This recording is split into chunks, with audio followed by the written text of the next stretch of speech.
En Janus Henderson Investors le ayudamos a alcanzar sus objetivos financieros a largo plazo. Janus Henderson, invirtiendo en un futuro mejor, juntos. Un apagón sin precedentes dejó sin luz a España el lunes 28 de abril. Hoy, en Acción, el podcast de Expansión para el inversor inteligente, analizamos esta histórica situación con Miguel Ángel Patiño, redactor jefe de Expansión y experto en el mercado energético, y con nuestro corresponsal económico, Roberto Casado. Miguel Ángel, ¿qué pasó el lunes y por qué en la red eléctrica española? Bueno, lo que pasó el lunes está muy claro desde el punto de vista técnico. Lo que no está tan claro es por qué. ¿Qué pasó? Pues exactamente a las 12:32 de la mañana, se produjo un apagón generalizado en el sector energético, en el argot del sector energético. Eso se llama cero energético. Cuando se dice cero energético en el sector, es como sálvese quien pueda, ¿vale? Un poco más o menos que es eso. Y todo el mundo entiende que es un apagón generalizado que afecta prácticamente a todo. ¿Por qué pasó? Eso es lo que no está tan claro. Red Eléctrica, que es la gestora, la compañía gestora de la red de alta tensión, y es donde se focaliza el problema, está todavía investigando las causas y todavía no están claras. Los primeros indicios apuntaron a un ciberataque, después se apuntó también a un exceso de producción de las renovables, concretamente las fotovoltaicas. A partir de aquí la investigación continúa y yo creo que será muy difícil que haya un veredicto final de qué ocurrió, porque depende de qué ocurrió y quién tuvo la culpa, van a depender muchos pagos de indemnizaciones que van a ser multimillonarias. Y si se confirma o medio confirma, ¿no?, que el peso de las renovables que están ganando en el sistema eléctrico español ha sido parte de la razón de este colapso, esto tal vez podría poner en cuestión todo el sistema eléctrico español, muy enfocado precisamente cada vez más en las renovables. Bueno, no es un problema tanto de cuántas renovables hay, si son muchas o pocas, sino cuántas caben al mismo tiempo a la vez en el sistema y qué mecanismos de protección creas o de compensación creas para que esas renovables puedan entrar todas al mismo tiempo. Es como pues no sé, por poner un ejemplo, la M30, que es la carretera de circunvalación de Madrid. Por esa carretera caben muchísimos miles de coches al cabo del día. El problema lo tienes a las 7 de la mañana, cuando todos esos miles de coches intentan entrar a la vez. Pero si se fueran distribuyendo a lo largo del día, no habría ningún problema en absorber todo ese tráfico. Con la red eléctrica pasa exactamente lo mismo.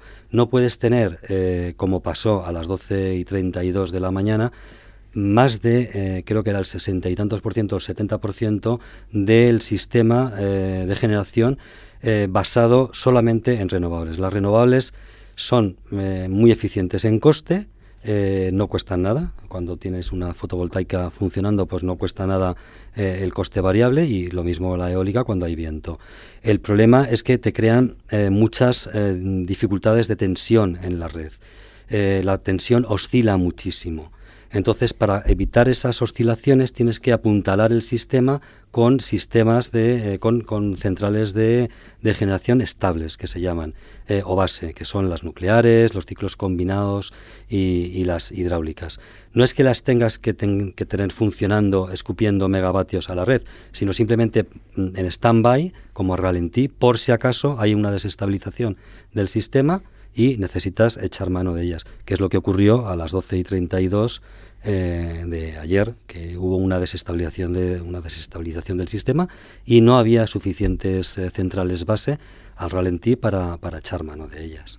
La situación geográfica de España y de Portugal, que también se vio afectada por el apagón, puede haber influido en este colapso, en lo que se llama la isla energética, ¿no? Bueno, pues es que esto también, lo de las islas energéticas, pues depende en qué situación esto es como el Titanic también. El Titanic, cuando le pega el iceberg, aparentemente lo mejor que había en ese mundo de construcción de barcos era compartimentos que no eran estancos, porque así se podían equilibrar las aguas si tenías algún tipo de problema. Pero el iceberg dio en el Titanic y al final el agua fue inundando un compartimento y después otro, hasta que al final el barco se hundió. Una isla energética a priori en el sistema eléctrico es lo peor que hay, pero ayer se demostró que las islas energéticas, y en este caso también islas, evitaron precisamente ese colapso eléctrico. Islas Canarias y Baleares siguieron funcionando sin ningún tipo de apagón porque evitaron contaminarse del apagón de la península. Algo parecido también ocurrió en el COVID. Quiero decir, si nos aislamos y nos convertimos en islas médicas para evitar los contagios del resto. Las islas son buenas o malas dependiendo de cada situación. Está claro que el sector energético en España tiene una enorme importancia también en el mercado. Roberto, ¿crees que todo esto puede plantear dudas entre los inversores y afectar a las empresas del sector en bolsa? Pues sí, lo que pasa es que de momento la reacción ha sido muy comedida. La bolsa, de hecho, subió el día del apagón. Teniendo en cuenta el parón que se produjo en la actividad económica española, parece sorprendente, ¿no? Pero aquí hay dos factores en juego. Por un lado, el mercado está acostumbrado, si quieres, a acontecimientos muy negativos. Ha pasado un COVID, ha pasado guerras, ha pasado el nombramiento de Trump incluso, y solo reacciona ya cuando hay una cosa muy salvaje, ¿no? Como fue el día de la liberación de las aranceles de Trump.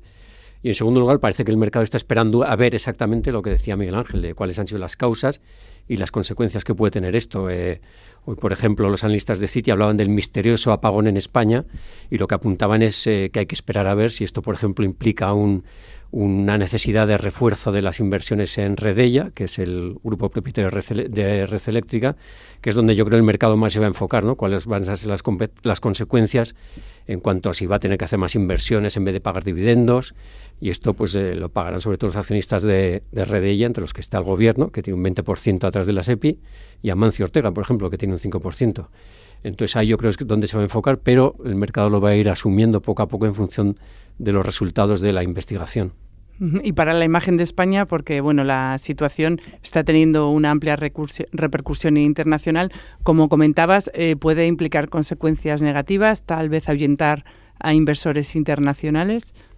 Sí, yo creo que también todo el mundo está un poco a la espera, pero efectivamente ha tenido mucha repercusión, es así una noticia en todo el mundo, y sobre todo hay que tener en cuenta que uno de los ámbitos de crecimiento económico de España que se espera para los próximos años es todo el sector de los centros de datos, que es muy intenso en sus necesidades energéticas. Se pensaban grandes fondos como Blackstone y grandes operadores tecnológicos como Microsoft o Amazon, que España es un lugar muy interesante para instalar centros de datos, precisamente porque tiene muchas renovables que pueden abastecer esas unidades. Pero claro, si ves que de repente se te puede ir un día la luz y no sabes cuándo va a volver, etcétera, pues puede haber inversores de este tipo que se replanteen o al menos busquen seguridad antes de acometer la inversión de que esto no va a volver a pasar. Está claro, Miguel Ángel, que una situación así evidencia la importancia de algo tan vital, ¿no?, como la luz que damos por hecho. ¿En cuánto calculas el perjuicio económico de un día de parón y de las consecuencias, bueno, en forma de indemnizaciones que seguramente se acumularán en las próximas semanas? Bueno, yo creo que sí, que va a ser un proceso multitudinario de miles de millones, de miles de afectados y miles de millones, porque no solamente es la pérdida de electricidad en ese momento. Hay que tener en cuenta que cuando se pierde el fluido eléctrico, automáticamente también se paran las telecomunicaciones, se paran los transportes públicos. Es decir, el impacto económico va mucho más allá de 4 o 5 megavatios o gigavatios que se podían haber dejado de vender en ese momento. El cálculo, pues bueno, pues yo creo que es bastante, igual es un poco bruto decirlo, pero bueno, yo creo que ayer España estuvo prácticamente parada en un 80-90%. Pues bueno, pues si el PIB es 1,5 billones al año, pues es muy sencillo calcular por día cuánto puede salir, ¿no? Y más un lunes, que normalmente son bastante más activos económicamente que cualquier otro día de la semana, ¿no? También podemos hablar de que las indemnizaciones que se van a reclamar podrían también alcanzar cifras sin precedentes, ¿no? Tal vez. Eso seguro que es así, van a ser cifras multimillonarias y sobre todo porque es que hay millones de personas afectadas. O sea, hay que tener en cuenta que el sistema eléctrico español tiene más de 30 millones de contratos, que todos se vieron afectados ayer, todos sin excepción, excepto los de las islas, que son una parte muy pequeña de esa cantidad. Entonces todos, y ahí incluye grandes clientes, grandes empresas que pararon su actividad, pymes, más de 1 millón de pymes. Entonces todas estas empresas van a tener que ir reclamando. Seguro que hay bufetes especializados ya preparándose para un gran negocio y un festín.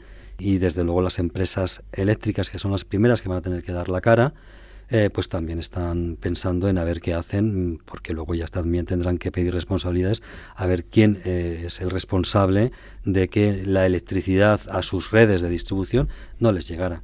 Uh-huh. Y la pregunta del millón, ¿puede el apagón volver a repetirse? Como poder, puede. Es que es un evento que nunca puede dejarse de descartar, ¿no? Como cualquier otro, pues no lo sé, equivalente en finanzas sería un cisne negro. Este es un cisne negro dentro del sistema eléctrico, ¿no? Los cisnes negros siempre pueden ocurrir. Por eso se les llama cisnes negros y por eso están ahí, ¿no? Lo que se trata es de sacar las lecciones de este apagón para evitar que por lo menos por esas causas vuelva a ocurrir. Pero como tal sí que puede volver a ocurrir. ¿Qué se podría hacer entonces para evitar en la medida de lo posible que un apagón así pueda volver a repetirse? Pues lo primero que hay que hacer es un análisis lo más frío posible y lo más desapasionado, en el sentido de, por lo menos durante un tiempo, que no haya intoxicación política, ni de lobbies empresariales, ni de nada. Simplemente un análisis lo más objetivo posible. Ahora mismo ese análisis lo está haciendo Red Eléctrica. Yo invitaría a que se nombrara una auditoría externa absolutamente independiente para que valorara qué es lo que ha ocurrido y sacar un poco las conclusiones. En función de las conclusiones que se saquen y dónde se originó el problema, por qué, pues tomar las medidas que haya que tomar. Pero sobre todo empezando por un análisis lo más independiente posible. Red Eléctrica, con toda mi admiración que tiene, porque son unos grandísimos profesionales, pero yo creo que es parte implicada. Entonces yo creo que en estos momentos de lo que debería estar es ayudando a ese auditor absolutamente independiente, nombrado por todo el sector, por usuarios también, por supuesto, y yo creo que a partir de ahí ya analizar las causas y también desde el punto de vista político, animar a todos los partidos políticos a afrontar una serie de soluciones bajo el paraguas de un pacto de Estado. Este país tenemos ya medio siglo de democracia y es increíble que a estas alturas todavía no hayamos tenido un pacto de Estado en energía, a pesar de que es súper necesario y sobre todo especialmente ahora pues con tantos retos como existen en el mercado, ¿no? Pues tomamos nota. Miguel Ángel, muchas gracias por estar hoy con nosotros. Gracias también a ti, Roberto. Gracias a todos vosotros por escucharnos. Soy Clara Ruiz de Gauna, redactora jefe de Expansión, y esto es En Acción, el podcast del inversor inteligente que dirige Amparo Polo y realiza Tamara Vázquez.